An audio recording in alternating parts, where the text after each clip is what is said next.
So,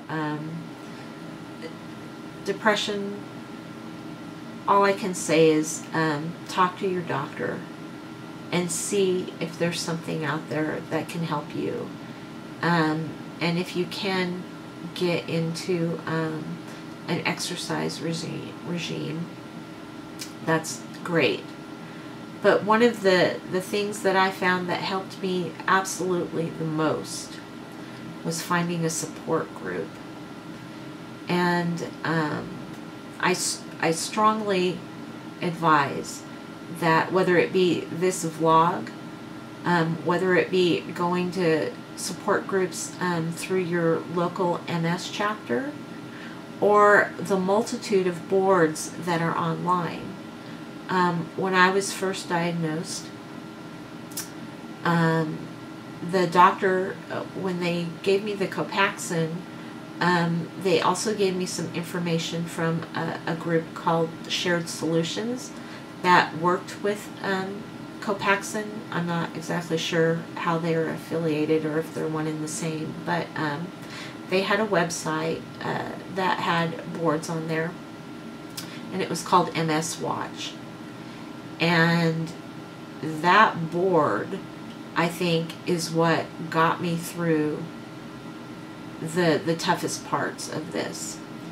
Was, you know, talking to different people at all stages of MS. People who have had the disease for 20 years, people who were newly diagnosed like me, just having people understand the strangeness of this disease. I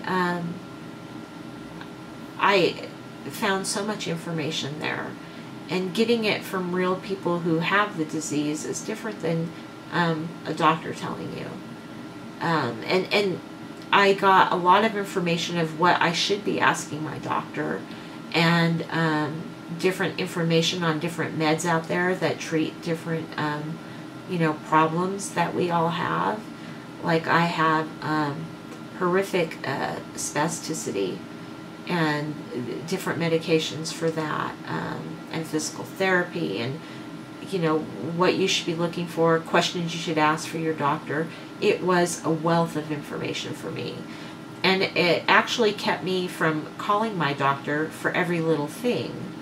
One example is that I was at work, and I was sitting at my desk, and I had bent my neck a weird way, or I bent down, or I don't know what I exactly did, but I got this feeling like I had taken my fingers and wetted them and stuck them in an electric shock socket.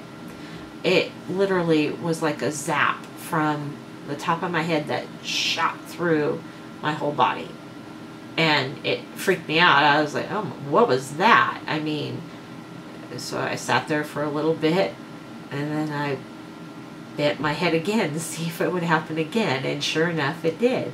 And I was like, okay, that's really weird. It was kind of freaking me out. I felt like I had electrical current running through me. But I went right away onto the boards, and they had a search, and I typed in, you know, electrical shock from neck, and all these posts came up. And lo and behold, it was a pretty typical thing, especially because of where I had the lesions. And it was called the, I know I'm not saying this right. I can never pronounce it, but it looks like it's the Lee-Hermides sign, and I know that's not how you say it, but anyways, it was very common, and it wasn't anything to be alarmed about, that it was like something new. It was just, you know, it was just basically having bent my neck the wrong way and compressed all the little, you know, nerves that were already damaged in the wrong way. So I learned to watch how I bend my neck, and you know, it still happens, but I'm much more aware of it because of my last relapse that has caused even more bizarre symptoms, but I'm not going to get into that now. So I strongly recommend that you find some kind of support system. You know, friends and family are great, and if you can get them to become involved in that, even the better. But being able to talk to people who have been where you are and understand what you're going through is, I think, the most important thing.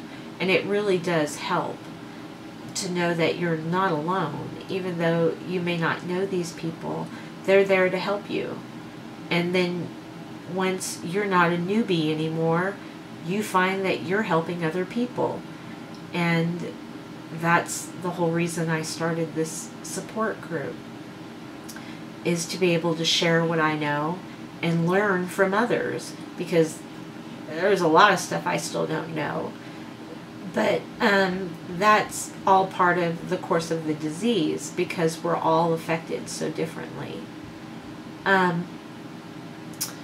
Another thing for the newly diagnosed, I think, that you may know or you may not, but it was something that I had to learn about, was that not everything is a relapse. I found that when, for me, stress is a big trigger for things. And I would have what they call like a pseudo relapse, where symptoms become really heightened again, and you think, oh my God, I'm having another relapse. But all it is your body reacting to environmental things, whether it be stress or if you like got overheated. And for some reason, especially with me, stress is a big trigger, but it tends to come after the fact. You know, I'll have something major happen and stress me out, and then it'll be a couple days later that all of my symptoms become really heightened again. And I was afraid, oh my God, I'm having another relapse. And, you know, relapses are terrifying, because you're thinking, oh my God, it's progressing, I have a new lesion or something like that. So, if I understand it correctly, and I could be wrong on some of this, but from what I understand, that a true relapse is if something lasts more than, I believe it's 2 days. If it's intensifying or not lessening whatsoever after 2 days, that's when you could possibly be having a real relapse. But if it gets suddenly heightened, but then you notice that it's starting to drop off, that's a pseudo relapse. It's just your existing lesions and symptoms are just kind of heightened due to extenuating circumstances. So, because, you know, we're under a lot of stress at the beginning, and so you can have quite a few of those things. So just, you know, be aware that not every little thing is indicating that it is a relapse, and try to stay calm and kind of wait it through. If it is a relapse, you know, you call your doctor, you go in, they do the MRIs, or they decide whether or not it is or not just by what you're presenting with. And, you know, you're going to do steroids. You know, I don't think waiting a day or two to see is that big of a deal, because if it is a relapse, the damage is already there. And that's just the way it is. And steroids can, you know, slow the attack down, sometimes stop it, and reduce the inflammation. But once you have the scarring, it's there.